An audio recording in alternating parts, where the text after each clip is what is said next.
आदाब नमस्कार, मैं हूं उदय शेख। आप देख रहे हैं गोलू चैनल। आपने हमारा चैनल अब तक सब्सक्राइब नहीं किया है तो जल्द से जल्द सब्सक्राइब कर ले, ताकि हमारी वीडियो आपके मोबाइल यूट्यूब पर आप सबसे पहले आपको दिखने मिले। आपकी आवाज उठाने का काम कर रहा है और मैं समझती हूँ कि रियाज भाई जो हमारे प्रत्याशी यहाँ से हैं, लगातार आपके बीच में रहकर आपकी आवाज उठाने का, आपके लिए लड़ने का काम कर रहे हैं। तो अपने बीच का प्रत्याशी हो जो अपने सुख दुख में शामिल हो, जिसको मालूम हो कि हमारे इलाके की क्या समस्याएं हैं।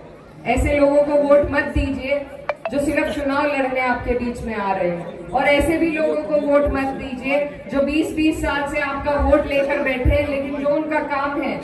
आज मैं बाहर से आई हूँ, उत्तर प्रदेश महाराष्ट्र से बहुत पीछे माना जाता है, लेकिन ऐसी सड़कें हमारे यहाँ भी नहीं है। हमारे यहाँ भी हाईवे निकल गए हैं। तो आप लोग, महाराष्ट्र इस देश का आर्थिक कैपिटल माना जाता है, और यहाँ पर अगर ये हाल है तो इसको बदलने की जिम्मेदारी अब आपको और हमें संजीदगी के साथ लेनी पड़ेगी। तो ये बहुत अहम चुनाव है। और मैं एक और बात यहाँ पर कहना चाहती हूँ कि कुछ लोग यहाँ पर बहुत सारी जगहों पर चुनाव लड़ रहे हैं, भाजपा के गठबंधन में लड़ रहे हैं। ये गठबंधन सिर्फ आपको और हमें नुकसान पहुंचाने का काम करेगा। अभी हाल ही में हमारे जो बाबा ने भाषण दिया, बहुत अच्छा मुझे लगा। उन्होंने आपको सारी चीजें याद दिलाई, और मैं भी आपको एक बात कहना चाहती हूँ कि जब से मैं संसद में बैठी हूँ तो वहां पर एक बिल आया है, वक्फ का बिल, जिससे हमें और आपको सभी को बहुत परेशानी हुई है।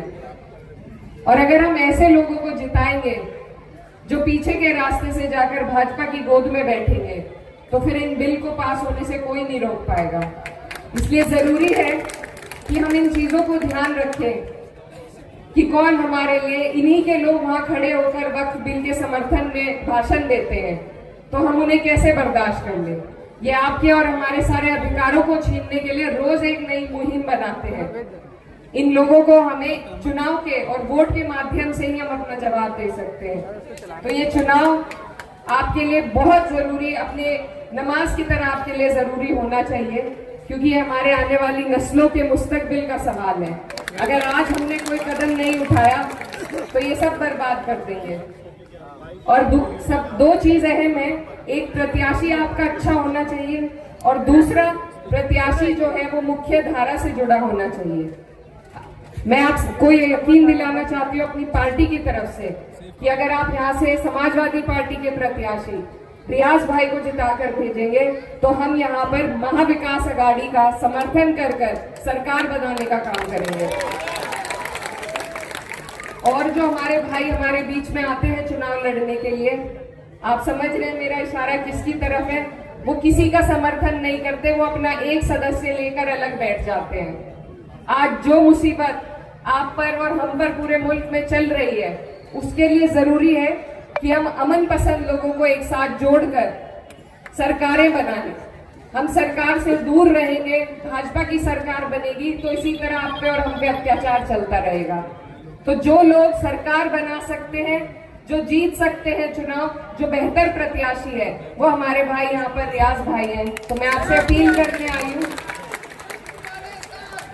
यहाँ मुझे ये भी मालूम पड़ा कि बड़ी तादाद में यहाँ पर लोग उत्तर प्रदेश से ताल्लुक रखते हैं, जड़ें जिनकी उत्तर प्रदेश में है।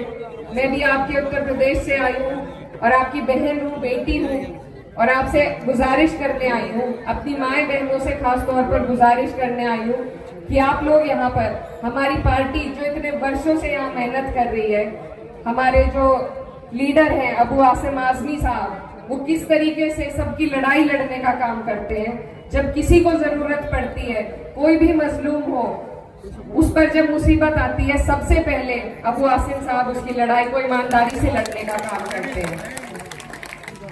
उन्होंने अपने दम पर यहाँ पार्टी को खड़ा किया है, और अपने दम से वो यहाँ पर प्रत्याशियों को भी अपना दम देकर लड़ा रहे हैं। तो आज जरूरत है हमें कि ऐसे ईमानदार लीडरों की बहुत कमी इस देश में हो गई है, उनकी हम हौसला अफजाई करें, उनकी हिम्मत बढ़ाएं, ताकि ऐसे लोग हमारे बीच में हौसले के साथ काम करते रहें। तो आप लोग यहाँ पर बड़ी तादाद में मौजूद हैं, और चुनाव भी बहुत नजदीक आ गया है। और जो प्यार और गर्मजोशी आज आप यहाँ दिखा रहे हैं, मेरी आपसे गुजारिश है कि इस प्यार को आने वाली 20 तारीख में वोटों में तब्दील करने का काम करें और मेरे भाई रियाज भाई को यहाँ से जिताकर अपना आमदार, दमदार आमदार बनाने का काम करें। मैं जाते जाते बस 2 शब्द आपसे कहना चाहती हूँ कि बहरहाल अब हमको मक्तल से गुजरना होगा। हम बच भी गए तो किसी और को लड़ना होगा। आने वाली नस्लों को बचाना है अगर, तो इसी नस्ल को कदम उठाना होगा।